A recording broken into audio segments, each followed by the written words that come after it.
Liverpool's defensive plans for the summer may have just taken a significant turn. With the transfer window heating up and competition for top talent intensifying, a fresh development has emerged that could give the Reds the upper hand in their chase for Marc Guehi. The Crystal Palace star has been on the radar of several elite clubs, but this latest twist could put Anfield firmly in pole position. Let's break this down in today's video, along with all the other Liverpool news from the last 24 hours. There is so much to discuss in today's video, so be sure to like the video and subscribe to the channel for daily Liverpool content. But first, Liverpool will get a final tune-up for their Premier League title defence when Sunday's Community Shield pits them against Crystal Palace in what Arne Slot has called a good challenge for his side. Slot has been busy strengthening a squad that won the league by 10 points last term by spending the best part of £300 million on midfielder Florian Wirtz, forward Hugo Ekitike, left-back Milos Kerkez,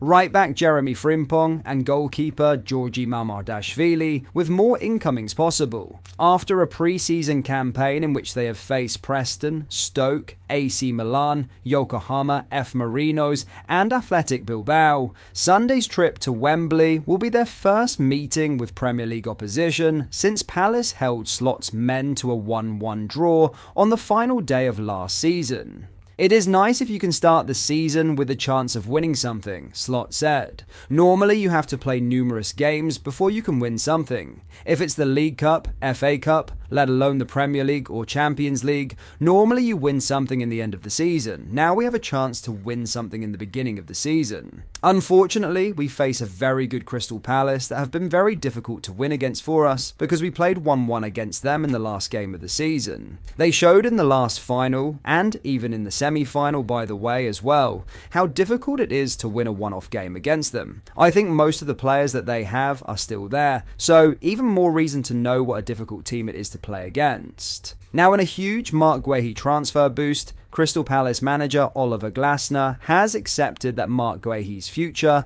will be the player's decision, amid Liverpool's interest in the defender. While Glasner confirmed Guehi will captain Crystal Palace against Liverpool on Sunday, the coach wasn't as convincing when asked about his skipper's long-term future.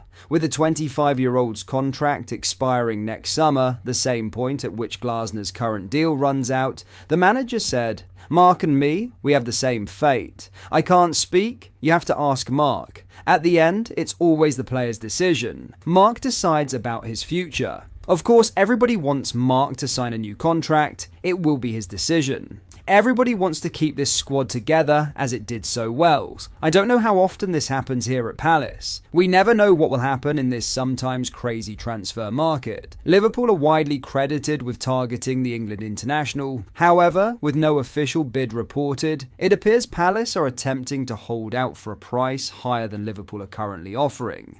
With just a year left on Guehi's contract, Liverpool are unwilling to meet Palace's asking price of £50 million, said the Times.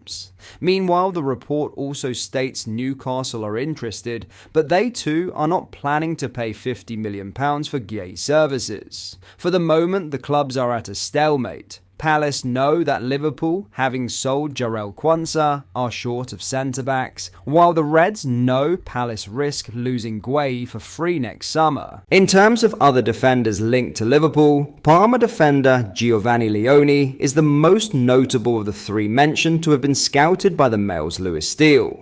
Leone is still only 18 years of age, turning 19 in December, and he made his professional debut with Padova in Serie C at the age of 16 years and 3 months. He is comfortable playing with both feet and is ranked in the 64th percentile for successful dribbles per 90, while a passing accuracy of 88.7% has him in the top 38% of centre-backs, according to FotMob. In other news, Liverpool are keeping a watchful eye on Bradley Barcola's situation at Paris Saint-Germain this summer. But any hopes of a swoop for the French forward may be short-lived, with the player's stance on a move to Anfield now emerging. Fresh from a relentless summer of spending, the Premier League champions have already strengthened their title-winning squad with 6 major signings, splashing around £265 million. The aim is clear: defend their crown at home and mount a serious push to conquer Europe again. Crucially, the club's hefty sales, generating around £144 million,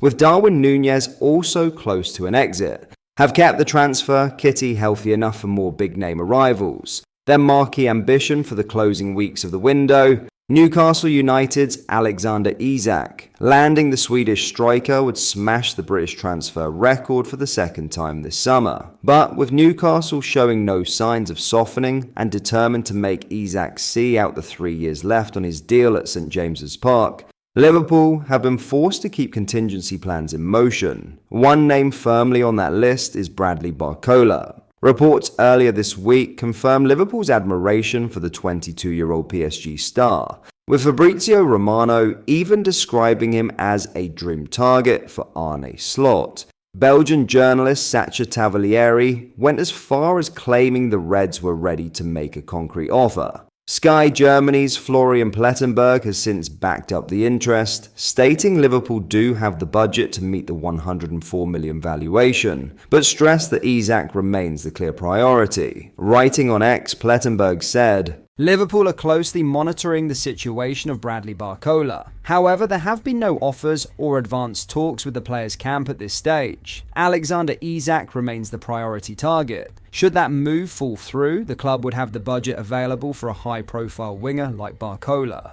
PSG, however, are unfazed. Internally, the French champions view the rumours as little more than a smokescreen connected to Liverpool's Isak pursuit. And with Newcastle in no rush to sanction a deal, reportedly happy to drag out negotiations until the final days of the window, any move for Barcola feels unlikely for now. The winger's pedigree is undeniable. Rated among the brightest young talents in Europe, Barcola faces fierce competition for minutes under Luis Enrique. Even so, the signs point to a stay in Paris. ESPN's Julien Laurent reports that PSG are prepared to reject all offers, while Barcola himself is said to be content at the Parc des Princes. Romano echoes that view, making it clear Liverpool cannot realistically land both Isak and Barcola. It's not Barcola and Isak. If they can get him, Liverpool's priority remains Isak. If Newcastle open the doors, Liverpool will go for Isak. In case that deal can't happen, Barcola is seen as the dream target internally at Liverpool. PSG, for their part, are moving to protect their asset. After Bayern Munich made an approach in June, the club have readied a huge new contract to be tabled before the window closes. The only scenario in which Barcola leaves, Romano stresses, is if he tells PSG he wants the Liverpool move, something that, for now, appears unlikely. For Liverpool then, the focus remains fixed on Isak, with Barcola an ambitious but improbable plan B. But that is all for today's video. Thank you for watching, I hope you enjoyed. If you did, please drop a like on the video and subscribe to the channel for daily Liverpool content. We post all the latest Liverpool news every day, so join our fast growing community so you never miss out. Thank you, I'll see you in the next video.